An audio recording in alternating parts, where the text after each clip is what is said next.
Hey all, and welcome back to Fuzzy Gaming and an unexpected further update for my Frost Blades Slayer build. I was casually testing some simulacrums to put the build through its final paces, and I dropped a 1 passive voices. For those unaware, this is an incredibly rare jewel that has a very slim chance to drop in simulacrum. The jewel is so rare I sold it for 1 mirror fairly quickly, and I used a lot of those funds to put some big boy gear onto my Frost Blades Slayer. One thing that often people say about my builds is that I don't really provide really min-max POBs because I don't push builds that far. I tend to like to run 7 or 8 different builds in a league, so I don't want to pump all my currency into one. However, we've just treated that mirror drop basically as a bonus, so I've put most of the currency back into the build. So before we actually go over the build itself, I'm going to go over the merc because I've improved the setup a lot from my last video. Even if you don't want to make the silly investment I've made into this character, the merc isn't particularly expensive and it gives you an absolute ton of damage for this build. In fact, it will work for any build, you would just tweak the curses depending on what sort of damage you do. So the first thing to note is you want a kineticist for this type of build. We don't really care about the damage that they do, although I'm trying to get them to do some sort of damage. We just care about hitting as many enemies as possible. There's lots of different types of this mercenary. There is one that you don't really want that comes with a barrage setup as a second skill. If it uses that, it's probably only going to hit one enemy at a time. You want one with 2 kinetic bolt, kinetic blast type combos because it means no matter what skill they use, they're going to be hitting an absolute ton of enemies. They always come with haste, which is great. For high level mercenaries like this level 83 one, they come with something like a level 25 or 26 aura. So it's better than a normal haste. What I use this mercenary for is to buff me, debuff the enemy, and just apply as many curses as possible. So I'll go through the gear and what you want. None of it is expensive. A lot of it you can craft yourself really cheaply now that your Eldritch Orbs are much cheaper. So let's start with the wand. You don't need this. I crafted this one because I wanted my merc to do damage. You can just get any wand with flat cold damage and attack speed will work absolutely fine. The Ellie Pen and the spell damage is nice, but it's not really needed because we're really only using this merc to apply debuffs. I would recommend you do get cold damage on your wand though, and flat cold damage where you can, because we want to apply brittle to enemies, and that's based on the cold damage that your mercenary deals. I'm running a Gale Sight helmet to get brittle on an enemy. The only reason is I'm not quite crit capped. I get to about 85 to 90%. The little bit of brittle that this mercenary applies just gives me the extra 10%, so I know I'm always crit capped on enemies. If you don't need to be capped to crit, you can run a different helmet. Pertquill's Toe, although not amazing because we do cold damage, is still a really decent amulet because it gives us 7 to 10% more damage. You're going to need to allocate Whispers of Doom because we're going to need to apply as many curses as possible. That's expensive, it's 3 gold oils. It might be that you just search for any amulet with Whispers of Doom on if you want to do it on a super budget, and then just forget Pertquill's Toe. But I would think 3 gold oils and Pertquill's Toe is well worth doing. The shield, not an important part of this build, but you could get a different shield if you wanted the merc to have more survivability. I've just given them attack speed and some damage to make sure they're attacking quicker, and then as much life as possible because I want them to stay alive. And then a belt, you can run whatever belt you want. I've just put on the belt that I was running on my character, but there's loads of different ones you can use. Calm's Binding is a really good option because it reduces the physical damage that you'll take, but I've just stuck a belt with life and resistances on it. The rest of the items is really where we start to get into debuffs and damage. The first item is Legacy of Fury. I need to get a better pair. You can get up to 50% increase effect of Scorch, so the higher the better because it lowers enemy resistances. These are really important. This merc's also really quick, and if you do find that the merc stands a bit far off because they're range, you can just use the Order to Me button to get them on top of a boss. The gloves, the implicits are really the only thing that's mega important, but attack speed is also nice along with life. But the implicits we want are Inflict Cold Exposure on hit and then Chance to Intimidate. They're both big damage boosts for us. Onto the body armor, you want to apply an additional curse. Now, essentially 2 different chest pieces you can get for this. One is just Hunter Influence, but it means you can't put Eldritch implicits onto your item. The other one will drop in Delve. I just purchased this one today for 50C, so you can get additional curse with decent life and then an open suffix to craft resistances fairly cheaply. You can get it really cheap if you don't care about what base it is. I've gone for crit armor just to get some evasion and energy shield onto my merc. But it is very important that you have apply an additional curse. Your implicits are also really important. We get more aura effect for haste, And then we also get some increased effect of the curses that we apply. And then the last two items talking about curses are curse on hit rings. You want one with frostbite on hit and then one with elemental weakness on hit. With the fact that we apply one curse naturally and so does the Mercenary, we get +1 from the chest piece and +1 from the amulet. It means the enemy can have 3 curses on them. You're going to be applying Assassin's Mark, your Mercenary is going to be applying frostbite and then elemental weakness. That combined with Scorch and exposure means that all enemies are going to be pretty minus resistances when you're attacking them. It's just a massive, not only damage boost, but it means you're going to get bigger chills and bigger freezes because you're doing much more damage with your cold. And that's the setup I've gone for my Merc. Because we're not a lightning build, we can't run the Doriani's prototype Mercenary setup because it won't do anything for us. This is kind of the best cheap alternative that I've come up with for it, and it is an absolute ton of extra damage for us. You do want to make sure your Merc has at least 5k life if you can, obviously cap resistances, and try and get some chaos resistance. I did notice that my Mercenary died every now and again in difficult content. Once they got to sort of 40% chaos res, it hasn't died since. I'm sure it will still die if I run super juice maps. It's probably going to die every now and again, but for the most part, I don't feel like I need to do any more for the defenses on the Mercenary. So, with the Merc out the way, let's go through my gear and my gem links. We'll go through the gem links first because there's probably 100+ divines of gems, but some of them are just nice to have. They give you some extra damage, but they don't fundamentally affect how the build works. They're just more damage and better quality of life. So if we start with the 6th link in the chest, we've got a 2120 Frost Blades. We've got a level 5 20% awakened added cold. This also gives Frost Blades one more level. Got 2120 Ice Spike support. 2120 is quite important for this. It actually adds a ton of damage.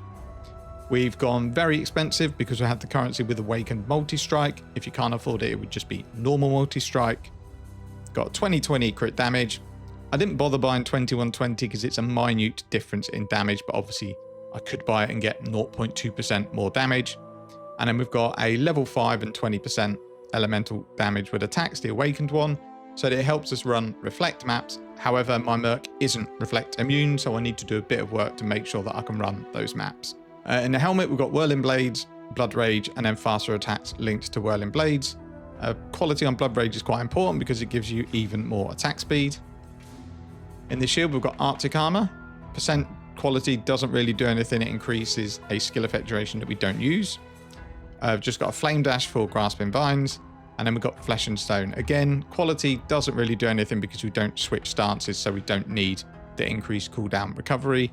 These two are what give us our phys mitigation when we're standing still. That combined with big endurance charges and Fortify makes you really tanky when you're standing still.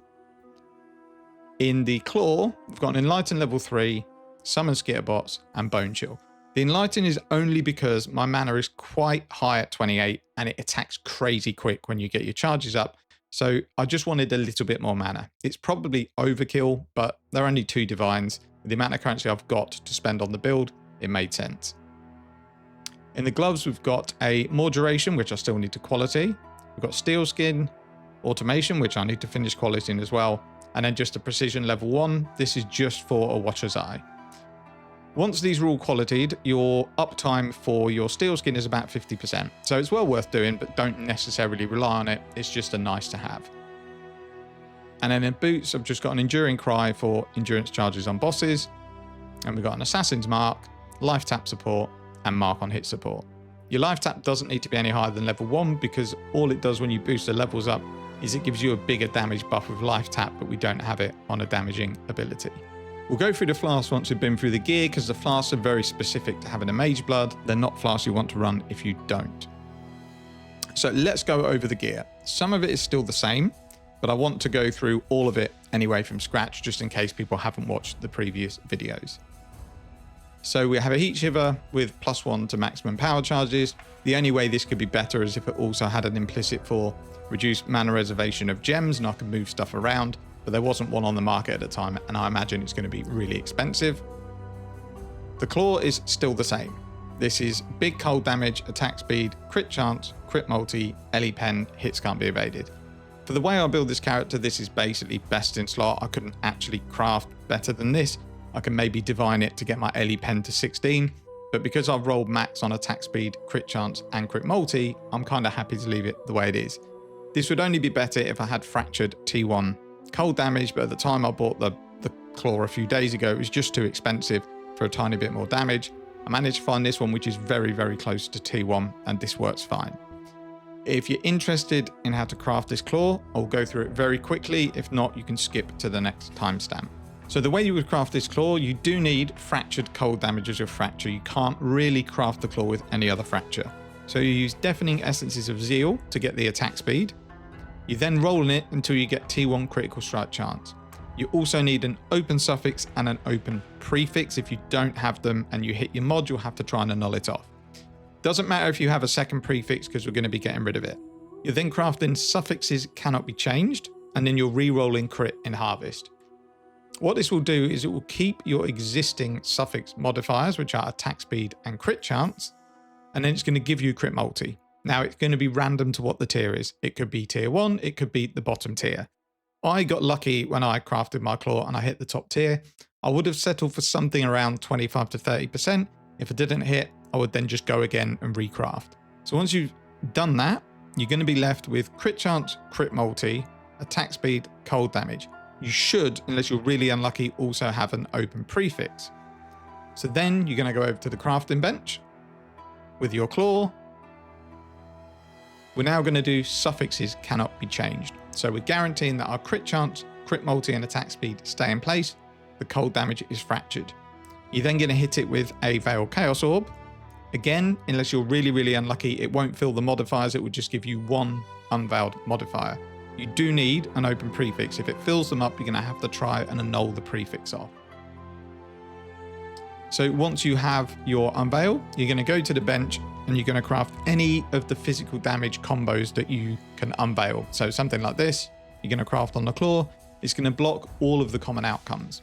You're then going to just unveil your claw, and unless, again, you get crazy unlucky, you've got about a 98% chance to unveil elemental penetration. You then just craft hits can't be evaded instead of your phys mod that you crafted, and that's your claw done.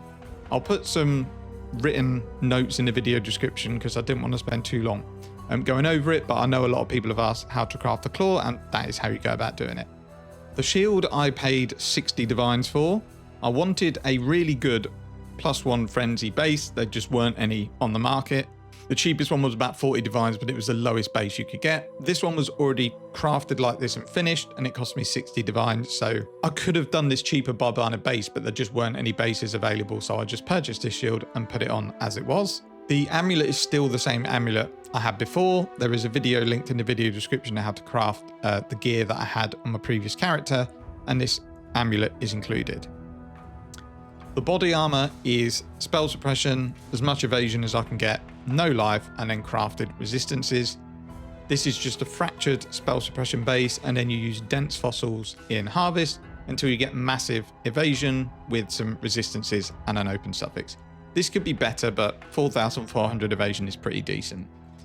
And then implicits are melee hits fortify, and then I've gone for Arctic armor buff effect as the second one just to give me even more defenses. The boots need replacing, but they're fine for now. They've got increased movement speed, cannot be chilled. I don't need the cannot be chilled, but this is just the movement speed that I unveiled. All that's important here is big chance to avoid early ailments, spell suppression, and life. And then for your implicits, it's again chance to avoid elemental ailments and increased action speed. The gloves I don't think I've changed since my last video. I bought these, I didn't craft these. You just want life, resistances, attack speed, and damage while leeching.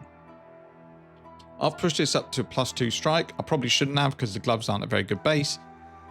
Just +1 additional strike and pierce would have been fine until I found the kind of big pair of gloves I wanted to use, but it's done now, so I don't really want to go swapping the gloves out. And then lastly, this ring I spent so much currency crafting, and I don't know why. It's ended up okay, but I should have saved the currency to craft a +1 frenzy ring. So what I bought was a fractured intelligence base, and then I've essentially spammed, and I mean spammed, essences of horror until I got a big life and a resistance with an open prefix. I think this cost me about 12 divines to craft. I had one that was basically the same, but instead of life it had big elemental damage with attacks, but I decided I wanted more life in the build. It probably wasn't a very good idea. I think it was a waste of money. Yes, this gives me a bit of damage in life, but there's no way it was worth 12 divines. I doubt very much I will be able to sell this ring for 12 divines. But that is the way you craft it. If you want that added cold damage per frenzy charge, you use the Essences of Horror. They're about 40c each. So if you do decide you want to craft this, what I found was the cheapest option was to actually buy the Essences of Hysteria, because these were cheaper at the time. These were 30 and the Horrors were 40. And then I would just re-roll them in Harvest. It was way cheaper than paying 10c extra. And then the last item is Mage Blood. It doesn't add a ton of power to the build, but what it brings is loads and loads of flexibility and loads of quality of life. So what I've used it for is to basically cap my resistances and my chaos resistance, give me Giga Onslaught, loads more evasion, and some more crit chance. I haven't actually ran a Quicksilver Flask with this setup. I normally run a Quicksilver Flask, so I'm really, really quick, but I felt a little bit too quick. It was really annoying. I'd desync a lot. I'd just run so quickly that I couldn't see what was going on. So I've settled with just a Silver Flask, and I find that's enough movement speed with the haste buff that my Mercenary gives me. So we've gone for a Onslaught Flask with increased effect, obviously increased effect implicit, and then increased critical strike chance. Got a Quartz Flask for the suppression to cap me and also phasing. Phasing just feels really good in any build. And then I've got increased evasion with this one. We've got a Jade Flask. This one I've gone for chance to avoid being stunned. Really, I had a choice between being stun immune and curse immune. Stuns feel worse to me than curses, so we've gone for chance to avoid being stunned. You have to hit 52% or higher to be able to get 100%. So I think I cap out at exactly 100. And then here is where all our resistances get packed into it. So we have an Amethyst Flask, which gives us chaos resistance. And then we've got increased elemental resistances during effect. And then again, lots of increased effect. This should mean I don't need to worry too much about resistances when I'm replacing gear, which is really important because I want to stack damage into my rings. If I'm spending loads of currency on them, I don't want to have to roll them to have lots of resistances on them. We're also going to use a Calandra's Touch eventually to mirror the other ring. So any damage I get stacked into one ring will get added to the second one as well. So overall, a very expensive setup, but it's fun. It's pretty tanky. We'll run through the POB in a minute. I'm going to start pushing it through some harder content. I've done some fairly juiced T17s and 16.5s. Simulacrums are pretty easy, but I want to push it even harder and see if it can do like the most difficult content. So last thing to go through is jewels. I still haven't really upgraded any of my rare jewels. I'm still running the ones I was using before on my build, but I have made a couple of extra purchases. So I've now got 2 cluster jewels that are the same. These aren't particularly expensive. Smite the Wheat, Feed the Fury, Fuel the Fight. It's worth taking all these nodes because they give a lot of extra damage. My Lethal Pride is still the same. It's just Rage on melee hit, double damage, and then we've got a Crit Multi mod here. I don't take a ton of nodes anywhere within like a Lethal Pride range, so I can't get a really stacked Lethal Pride. The only real call out for jewels is I have bought a Watcher's Eye with precision, attack speed, and precision damage. That's why I'm running a level 1 precision. I don't need to push it any higher because I don't need accuracy. I'm also running Runegraft of Treachery, which means my auras that affect allies affect enemies, and precision is one of those auras. So I don't want to push it too high. As it is at level 1, it gives the enemy 20% increased critical strike chance, which is basically nothing. All the other jewels are a combination of crit multi, life, attack damage, intelligence where I used to need it. There's some with increased mana reservation because I just want to get this mana pool as comfy as possible. There's nothing out of the ordinary on here other than the Watcher's Eye jewel. I forget how much it cost. It was 25 divines, I think. So let's just go over the POB. So the damage with your Merc buffs is about 45 million DPS. If you lose your Merc, you half your damage easily. I think you're going to be about 20 million DPS without the Merc. So try and keep them alive. Without Steel Skin, we've got a phys max hit of 24.5, which is really, really nice. Obviously, this is up half of the time. So I'd maybe say you've got an average phys max hit of about 30,000. And then obviously our Ellie hits are pretty big because we've got a fairly decent life pool. And we've got lots of skills that reduce the damage that we take. Same with the Chaos Res, it's like a massive max hit that we can take. And that's kind of it. I don't know yet whether I'm going to push this build even more or use the currency on something else, because I would think realistically the ring I want is going to be 150 to 200 divines. Do I want to farm that currency to get the ring and calandra such? I don't know yet. I may do it. That's it for the video. I don't think there's anything else to go through. Pantheons is Lunaris and Chugahama. We're obviously killing all for bandits because we should easily be able to cap resistances with Mage Blood. The next strat I'm going to be trying out is the Blight Spawn strat, where you just absolutely stack Blight on 8 mod corrupted maps because it spits out lots of currency in maps. It looks like fun, but it is difficult. But I think the character at its stage at the moment is going to be able to take on most content without too many issues. Its defenses hold up really well. The damage is really good. I think the key thing in juice content is my Merc going to stay alive? If it doesn't, I'll make some tweaks. We'll get it more life regen, get it less damage taken, and maybe give up some of our DPS to let the Merc survive, because even if we give up 20% of the Merc's DPS, it's better that they're alive all of the time. That's it for the video. Thank you very much for watching. Take care. Any questions, feel free to leave them in the comments, and I'll catch you in the next one.